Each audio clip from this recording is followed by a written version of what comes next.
ఊకుకే ఒక వ్యక్తి పేరు తీసుకొని ఇప్పుడు రామన్న తీసుకున్నాడు, రామకృష్ణ రెడ్డి గారు తీసుకున్నారు. ఆ వ్యక్తి పేరు ఊకుకే తీసుకొని ఆయన పెద్దోని చేయాల్సిన అవసరం లేదు.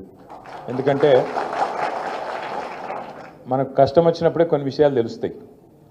పెద్దలు అందుకే ఆలోచించి ఒక సామెత చెప్పాను, కుండ పగిలితే పగిలింది కానీ కుక్క బుద్ధి తెలిసిందని. పోతపోయింది మళ్ళీ కుక్క అంటే కూడా బాధ. కుక్క అంటే విశ్వాసం గలది. కుక్క చాలా విశ్వాసం గల జంతువు. వాళ్ళు అట్లా పోలిస్తే కుక్కల సంఘం వచ్చి ఇప్పుడు నన్ను మళ్ళీ నాతో పంచాయతీ పెట్టుకుంటే కష్టం. అరే మేము విశ్వాసం గల గాలతో పోలుస్తామని. అందుకే కుక్క కాదు నక్క అని మార్చుకోవాలి మనం. ఎందుకంటే ఉంటారు ఇప్పుడు పదవులు వయస్సు అవి రాగానే మనుషులకు ఒక గౌరవం అనేది దక్కదు. కష్టంలో ఉంటే కూడా తల్లి లాంటి పార్టీని నమ్ముకొని ఉండేటోడే నిజమైన నాయకుడు, నిజమైన కార్యకర్త అయితే తప్ప ప్రతి పార్టీలో ప్రతి సంస్థలో రెండు రకాల వ్యక్తులు ఉంటారు. ఒకటి పోరాటవాదులు ఉంటారు. అంటే సందర్భం ఏమైనా కష్టం వచ్చినా నష్టం వచ్చినా అధికారంలో ఉన్నా ప్రతిపక్షంలో ఉన్నా పార్టీ తల్లి లాంటిది, నేను పార్టీని కాపాడుకుంటా, మా నాయకుడిని కాపాడుకుంటా, మా సంస్థను కాపాడుకుంటా అని ఎత్తిన జెండా దించకుండా కొట్లాడేటోళ్ళు పోరాటవాదులు. ఇంకొక రెండో రకం ఉంటారు అవకాశవాదులు. ఎటు అవకాశం ఉంటే అటు, ఎటు గాలి మళ్ళీ అటు జంపు కొట్టేటోళ్ళు. అసలు మీ దగ్గర నిర్మల్లో నిన్న మొన్నటిదాకా మనతో ఉన్న నాయకుడికి అసలు కనీసం సిగ్గు లజ్జ ఏమైనా ఉందా? ఎందుకంటే కాంగ్రెస్లో పోతా అంటే కాంగ్రెస్ వాళ్ళు వద్దని టెంట్ పెట్టి ధర్నా చేసిరు, ఈయన వద్దని. అయినా కూడా సిగ్గు లేకుండా పోయినట్టుగా. అంతకంటే ఏం చెప్పాలి నేను?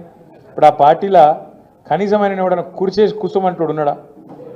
అపాయింట్మెంట్ ఇచ్చేటోడు ఉన్నాడా? నిన్న మొన్నటిదాకా ఇక్కడ మంచిగా బ్రహ్మాండంగా మంత్రి, జిల్లా మంత్రిగా ఉండి ఇవాళ అక్కడ పోయి అపాయింట్మెంట్ లేదు, గౌరవం లేదు. ఇంత బతికి ఆఖరికి ఏం లాభం చెప్పండి? అందుకే నేను అనేది గౌరవం అనేది, గుర్తింపు అనేది మన క్యారెక్టర్తో వస్తుంది, మనకుండే నాయకత్వ లక్షణాలతో వస్తుంది తప్ప మనం చేసే పదవులతో రాదు. కాబట్టి పోయినోళ్ళు పోయినరు, ఉన్నోళ్ళతోనే మళ్ళీ ఫ్రెష్గా బ్రహ్మాండంగా మన సంస్థను పునర్నిర్మాణం చేసుకుందాం. మళ్ళీ నిర్మల్ తాలూకాలో అటు ముదోళ్ళ, ఇటు నిర్మల్ల, అటు ఖానాపూర్లా తిరిగి గులాబీ జెండా రెపరెపలాడేదాకా ఖచ్చితంగా మేమందరం ఉంటాం. మీ ఎంబడం ఏముంటామంటే ఓన్లీ ఎమ్మెల్యేలు ఎంపీలు కాదు. రేపు ఎంపీటీసీ ఎలక్షన్లు వస్తున్నాయి, జెడ్పీటీసీ ఎలక్షన్లు వస్తున్నాయి. కరెక్ట్ మనుషులను నీటికెళ్ళి అబ్జర్వర్లను పంపుతాం స్టేట్ పార్టీకి వెళ్ళి. కరెక్ట్గా ఒక్కొక్క నియోజకవర్గం, ఒక్కొక్క ఊరు ఎక్స్రే తీస్తాం.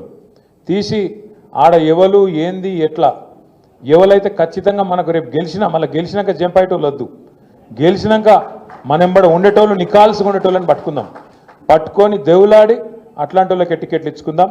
రామన్న లాంటి పెద్దలు ఉన్నారు, చంద్రశేఖర్ రెడ్డి అని ఉన్నాడు, ఇంకా చాలామంది పెద్దలు ఉన్నారు. సమన్వయం చేస్తారు. చేసి కరెక్ట్ మనుషులను పట్టుకొని ఇటుక వేసుకున్నట్టు మళ్ళీ ఇల్లు కట్టుకున్నట్టు ఇటుక వేసుకొని మళ్ళీ కొత్తగా నిర్మల్ల, ముదోళ్ళ, ఖానాపూర్ల బ్రహ్మాండంగా పార్టీని పటిష్టంగా నిర్మాణం చేసుకుందాం. మనం బాధపడేది కానీ ఆలోచించేది కానీ ఏం లేదు.